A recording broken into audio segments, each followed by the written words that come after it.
नमस्कार दोस्तों, मैं विकास शाक्या एक बार फिर से आप सबका स्वागत करता हूं अपने चैनल पर। और आज के इस वीडियो से हम एक नई जर्नी शुरू करने जा रहे हैं, एक बड़ी ही इम्पोर्टेंट जर्नी जिसका नाम है अष्टावक्र गीता। और आज इस वीडियो में हम अष्टावक्र गीता में अष्टावक्र जी के जीवन परिचय के बारे में देखेंगे, उनके जीवन की कुछ घटनाओं के बारे में देखेंगे और जो राजा जनक के साथ उनके कुछ महत्वपूर्ण जो प्रसंग हैं उनको ज़रा एक बार उन पे नज़र डालेंगे। उसके बाद राजा जनक और अष्टावक्र जी के बीच में जो बात हुई है, जैसे भगवान कृष्ण और अर्जुन के बीच में जो बात हुई थी वो भागवत गीता के नाम से प्रसिद्ध है, उसी तरीके से अष्टावक्र और राजा जनक के बीच में जो बात हुई थी वो अष्टावक्र गीता के नाम से प्रसिद्ध है। यहाँ पर मैं आपको एक बात बता दूं कि जो जनक की बात यहाँ पर हो रही है वो जनक किसी राजा का नाम नहीं बल्कि राजा की पदवी है। जैसे राजा को बादशाह भी कहा जाता था, सुल्तान भी कहा जाता था और उससे पहले सम्राट भी कहा जाता था कुछ जगहों पे। हमारे अगर आप पुराने समय के इतिहास को उठा के देखेंगे, मौर्य काल में सम्राट कहने की परंपरा थी और इनफैक्ट हर राज्य में, हर क्षेत्र में अलग अलग तरीके से सम्राट को संबोधित किया जाता था, राजा को संबोधित किया जाता था। कहीं पर वो राजा ही कहा जाता था, कहीं पर वो भूपति कहे जाते थे, कहीं पर भोज भी कहे जाते थे, यानी राजा की उपाधि भोज भी होती थी, जैसे सुल्तान की उपाधि होती थी। कोई बादशाह कहता था, कोई सम्राट कहता था, कोई एक राट था, कोई एक छत्र था। इस तरीके से अलग अलग उपाधियां हैं। उसी तरीके से जो जनक है ये एक उपाधि है, ठीक है।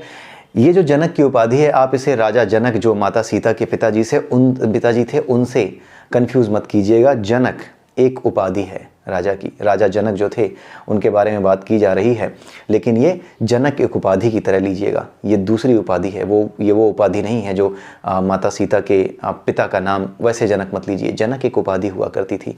तो राजा जनक जो थे वो ज्ञान की इच्छा रखते थे और वो चाहते थे कि उन्हें किसी बहुत बड़े ज्ञानी से इस ज्ञान को प्राप्त करने का अवसर मिले। वो खोजी प्रवृत्ति के थे, विद्वान व्यक्ति थे, तो वो इन चीज़ों को जाना चाहते थे कि कैसे ये चीज़ें काम कर रही हैं, कैसे हमें ज्ञान प्राप्त होता है, कैसे अपने स्वरूप को मैं पहचान सकता हूँ, कैसे मैं ब्रह्म हूँ तो मैं अपने ब्रह्म स्वरूप को कैसे जानूँ, क्या है, ठीक है, कैसे मैं ये महसूस करूँ कि मैं जान गया, मैं अपने ब्रह्म स्वरूप को जान गया, कैसे है।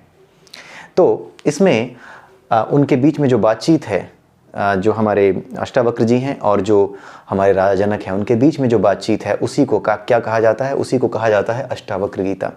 तो आज इस वीडियो में हम अष्टावक्र जी का जीवन परिचय देखेंगे, ठीक है। सबसे पहले देखते हैं कि अष्टावक्र थे कौन, लेकिन उससे भी पहले मैं आपको बता दूं कि भागवत गीता और अष्टावक्र गीता में फ़र्क क्या है। आप ये समझ लीजिए कि जो आपकी भागवत गीता है वो आपका सिलेबस है, ठीक है, और जो अष्टावक्र गीता है ये आपका क्वेश्चन पेपर है। और राजा जनक के जो आंसर हैं वो आंसर की हैं, यानी अगर आप जो है भागवत गीता पढ़ चुके हैं, ठीक है, समझ चुके हैं, तो आपने सिलेबस पूरा कर लिया। आप इसे ध्यान से समझिएगा। अगर आपने भागवत गीता पूरी कर ली है तो आप ये समझ जाइए कि आपने सिलेबस पूरा कर लिया है, ठीक है। अब आपके सामने अष्टावक्र गीता के रूप में क्वेश्चन पेपर है।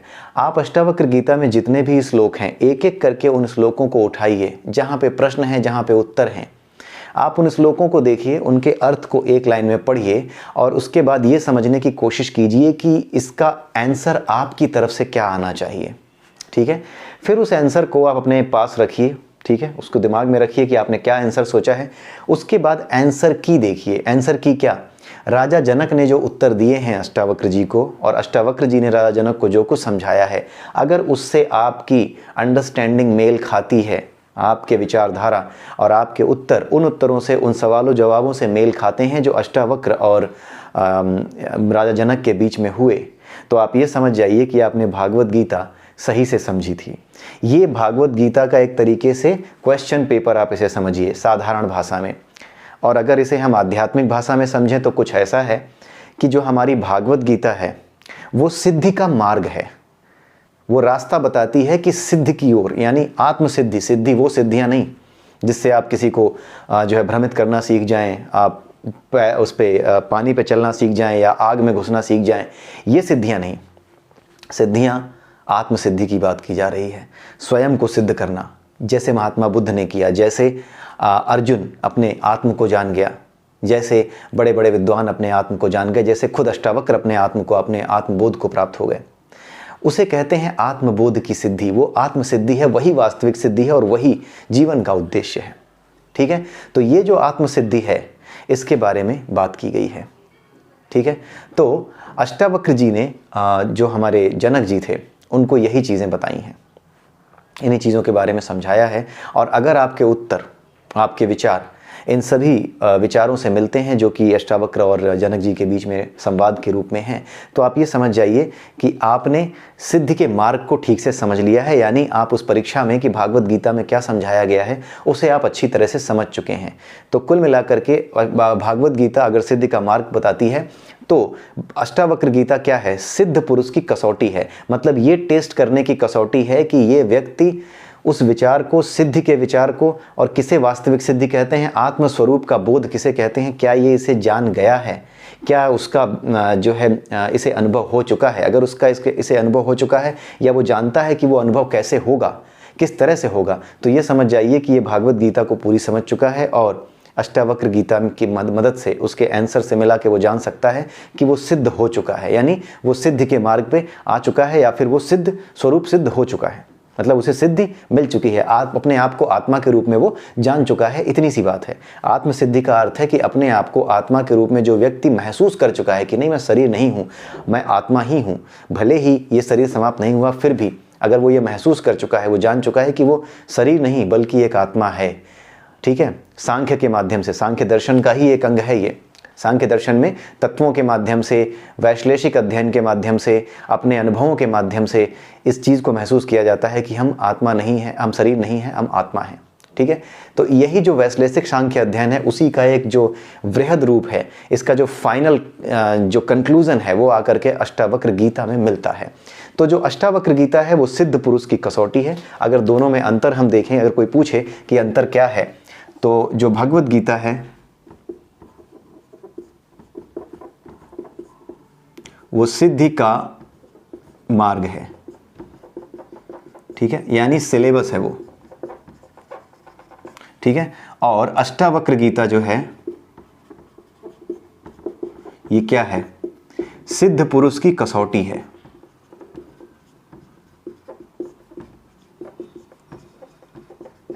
ये सिद्ध पुरुष की कसौटी है। ठीक है, यानी ये क्वेश्चन पेपर है और इसकी आंसर की क्या है? इसकी आंसर की है खुद अष्टावक्र जी। अष्टावक्र के जवाब, सवाल जवाब और प्लस इनके जवाब, जनक के जवाब, जनक का अनुभव।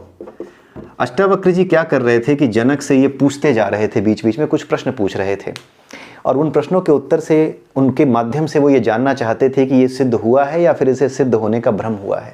दो चीज़ें होती हैं, सिद्ध हो जाना और दूसरा होता है सिद्ध होने का भ्रम होना। तो सिद्ध होने का भ्रम जो दूर करने का, मतलब पूरी तरीके से जो अल्टीमेट ग्रंथ है, जो सिद्धि, आत्मसिद्धि के बारे में संपूर्ण जानकारी और संपूर्ण जाले जो आपके मन के हैं वो साफ करने में सक्षम है, तो वो ग्रंथ कौन सा है? अष्टावक्र गीता है। तो आप ये चीज़ आप अच्छी तरह समझ लीजिए कि भागवत गीता सिद्धि का मार्ग बताती है, ये सिलेबस है। अष्टावक्र गीता सिद्ध पुरुष की कसौटी, यानी उसकी परीक्षा करती है कि जो तुमने समझा है उस हिसाब से तुम अपने आत्मस्वरूप को सही से जान पाए हो या तुम्हें सिर्फ भ्रम हुआ है कि तुम खुद को जान पाए हो। कुछ लोगों को भ्रम होता है कि हम स्वयं को जान गए हैं, हमें ज्ञान हो गया, हमें सिद्धि मिल गई है। तो उसी चीज़ को, उसी भ्रम को दूर करने का काम भी अष्टावक्र गीता करती है। उसके बाद आप जो भी प्रश्न, मैं आपको बता दूं कि अष्टावक्र गीता आपको बड़े ही लगन और बड़े ही मनोयोग के साथ पढ़नी पड़ेगी। आपको अष्टावक्र गीता बार बार खोलनी होगी। जो कुछ भी आप वीडियो में देखें या फिर अष्टावक्र गीता में आप जो कुछ भी पढ़ें, पहले आप उसको देखिए कि क्या पूछा गया है, जनक से क्या पूछा गया है या जनक ने क्या पूछा है। जो कुछ जनक जी ने पूछा है आप उसका उत्तर खुद अपने दिमाग में बनाइए, क्योंकि आपको कॉन्सेप्चुअली भागवत गीता पता है। इसीलिए आप अपने हिसाब से आंसर बनाने की, अपनी बुद्धि के हिसाब से, अपनी आध्यात्मिक बुद्धि के हिसाब से आंसर बनाने का प्रयास कीजिए, निकालने का प्रयास कीजिए और उसके बाद वापस आकर के मिलाइए कि आपका जो उत्तर है, क्या वो उत्तर उन उत्तरों से मेल खा रहा है जो अष्टावक्र और जनक जी ने दिए हैं अष्टावक्र गीता में। अगर मेल खा रहा है तो मुबारक हो, आप सही मार्ग पर जा रहे हैं।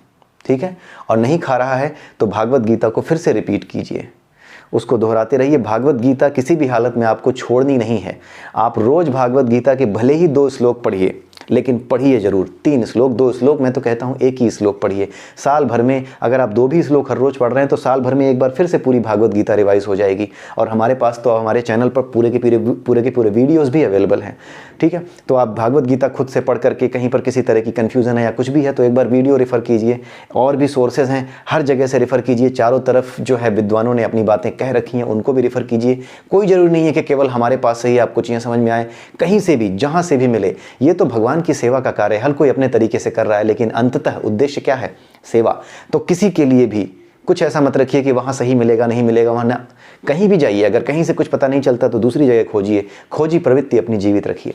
तो हम इस वीडियो के 2 हिस्से मुझे करने पड़ेंगे क्योंकि थोड़ा जो है समझाने में टाइम इसमें आज चला गया। तो अगले वीडियो में हम उनके बारे में चीज़ें डिस्कस करेंगे। तो आज के वीडियो में आज जो भगवत गीता और अष्टावक्र गीता को थोड़ा सा हमने अच्छे से समझने की कोशिश की है कि ये क्या है। अभी लाइट चली गई है तो कोई ऐसी बात नहीं है, दोबारा आ जाएगी। सो अष्टावक्र गीता में और भागवत गीता में क्या फ़र्क है, आपको किस तरीके से, किस नज़रिए से इसको समझना है, ये चीज़ आपको पता होनी चाहिए थी। इसलिए पहला वीडियो आज का उसी चीज़ को मैंने इन्वेस्ट किया है, उसी चीज़ पर इन्वेस्ट किया है मैंने और उसी चीज़ को बताने की कोशिश की है। उसके अलावा जो हमारी अष्टावक्र गीता है वो ये बताती है, यहाँ पर अद्वैत का सिद्धांत सामने आता है।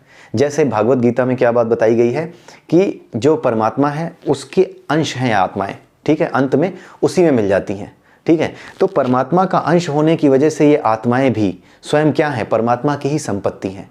तो यानी अगर अपने आप को आत्मा के रूप में जान जाओगे तो तुम ये जान जाओगे कि तुम्हारे अंदर भी वही सब कुछ अणु रूप में मौजूद है जो कि परमात्मा के अंदर बहुत ही विशाल रूप में मौजूद है। यानी अंश तुम उन्हीं का हो, यानी तुम भी वही हो, वही तत्व हो।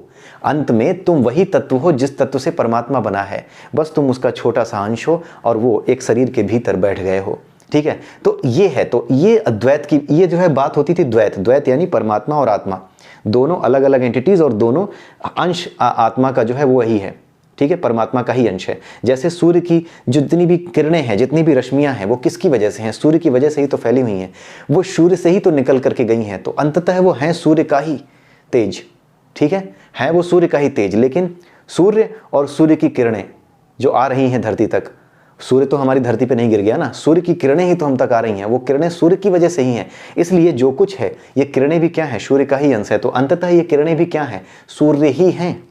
ये अंततः ये किरणें भी सूर्य तत्व ही हैं, उसी तत्व से प्रकट हैं। इसीलिए ये जो भाव है, जब इस भाव से स्टडी किया जाता है अध्यात्म को, तो इसे कहते हैं द्वैत। यानी परमात्मा और आत्मा दोनों हैं तो एक ही सोर्स से उत्पन्न, परमात्मा से ही आत्मा उत्पन्न है, लेकिन ये आत्मा जो है फिर भी अपना एक स्वतंत्र अस्तित्व रखती है। किस वजह से? क्योंकि ये एक शरीर धारण करके अपरा में, अभी हम उस चित्र को ही बनाएंगे जो हम भागवत गीता के समय पढ़ते थे, तो अपरा में जिस तरीके से हम यहाँ पर घूम रहे हैं एक स्वतंत्र अस्तित्व खो करके, परमात्मा स्वतंत्र अस्तित्व ले बैठा है, लेकिन हमारे ऊपर किसका आवरण चढ़ गया है? माया का आवरण चढ़ गया है। अपरा में जितने भी तत्व हैं उनका आवरण चढ़ गया है।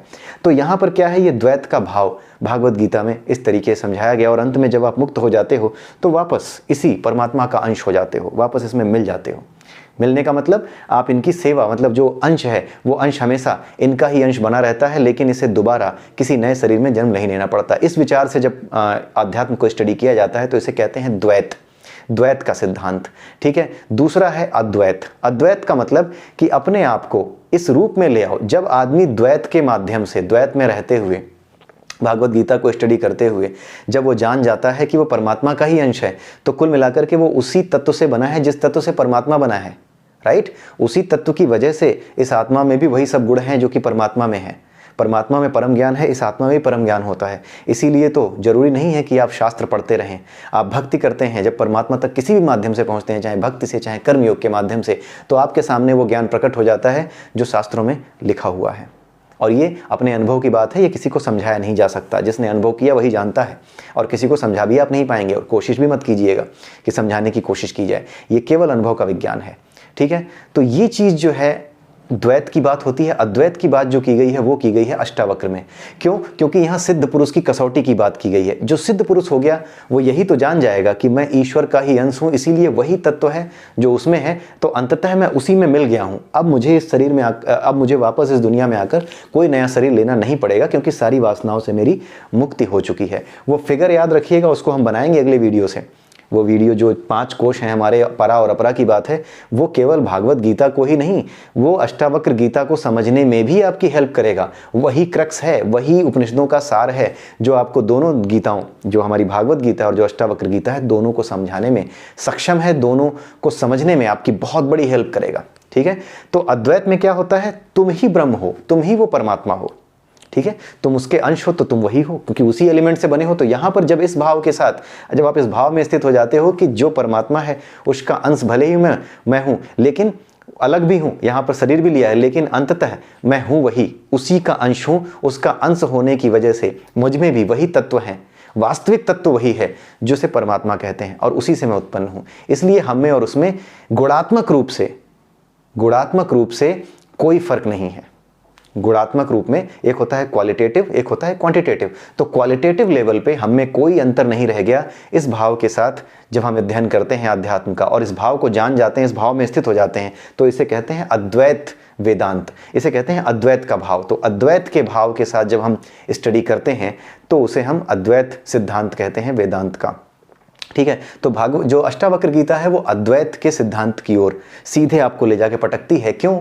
क्योंकि ये तो आपको अनुभव हो जाना चाहिए कि आप उससे अलग नहीं हो, आप उसी का अंश हो। आप में और उसमें गुणात्मक रूप से कोई अंतर नहीं है, उसकी मात्रा का फर्क है।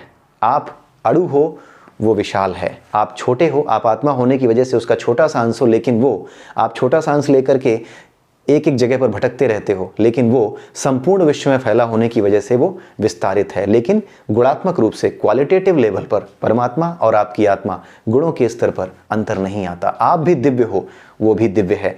तो यही जो भाव है, इसी को कहा जाता है अद्वैत, कि दोनों में क्वालिटेटिव लेवल पर गुणात्मक रूप से कोई अंतर नहीं है। तो यही बात उस आदमी को समझ में आती है जो सिद्ध हो चुका है। इसीलिए कहा गया है कि ये शुद्ध पुरुष की कसौटी है, और इसीलिए ये अद्वैत पर जोर देती है, अद्वैत की भावना पर जोर देती है, अद्वैत की विचारधारा, यानी कि अद्वैत आपके मन में अद्वैत हो। आप ये जान जाओ कि आप गुणात्मक रूप से वही हो जैसा परमेश्वर है, आप में उसमें कोई अंतर नहीं था। इसलिए आपका इस तरह से व्यवहार करना, वासनाओं में फंसना, बिल्कुल वास्तविक चरित्र से, यानी ईश्वर का जो चरित्र है उस वास्तविक चरित्र से बिल्कुल उल्टा है अगर आप ऐसा करते हो तो। और यही अद्वैत, यही गुणों की अद्वैतता की बात जो है अष्टावक्र गीता जब चेक करती है आपके अंदर कि क्या ये समझ में आपको आ चुका है, और अगर आपको समझ में आ चुका है तो उसके बाद जो कुछ भी अष्टावक्र गीता में जो आप आंसर पढ़ते हैं, या फिर जो आंसर आप अपने आप निकालेंगे और जब उसे आप मिलाएंगे, तो आप पाएंगे कि आपके और उनके आंसर में थोड़ा ऊपर नीचे करके एग्जाम्पल को लेकर डिफरेंस हो सकता है, लेकिन जो आप समझना चाह रहे हैं, जिसे शायद आप शब्दों में व्यक्त ना कर पाएं, लेकिन फिर भी हो सकता है समझा पा रहे हों या समझ पा रहे हों, उसे आप मिला पाएंगे कि हाँ ये वही है जो मैं सोच रहा था। आप खुद, जैसे एक गूंगा आदमी गुड़ खा ले और उसके बाद उसे पूछा जाए कैसा लग रहा है, तो बस वो कर सकता है, बोल नहीं सकता। वो स्थिति अगर आपकी आ गई है तो आप समझ जाइए कि आप सिद्ध पुरुष की कसौटी, यानी सही मार्ग पर, सिद्धि के मार्ग पर, आत्मसिद्धि के मार्ग पर, किसी और तरह की सिद्धि के मार्ग पर नहीं, आत्मसिद्धि जो वास्तविक सिद्धि है उसके मार्ग पर आगे बढ़ चुके हैं। तो इसी के साथ आज के इस वीडियो को यहीं विराम देता हूं। अगले वीडियो में हम फिर मिलेंगे और उसमें हम देखेंगे अष्टावक्र जी के बारे में, कुछ उनका जीवन परिचय देखेंगे। 2-3 वीडियोस के बाद हम अष्टावक्र गीता को शुरू कर देंगे। तो होपफुली नेक्स्ट सैटरडे से अष्टावक्र गीता के पहले चैप्टर को हम शुरू कर पाएंगे। लेकिन अभी इस वीकेंड ये 2 वीडियोज़ आपको मिल जाएंगे, एक ये वाला और ये तो है ही, और इसके बाद एक अगला जिसमें जीवन परिचय होगा। तो इसी के साथ जय श्री राधे, जय श्री कृष्णा, जय श्री अष्टावक्र जी।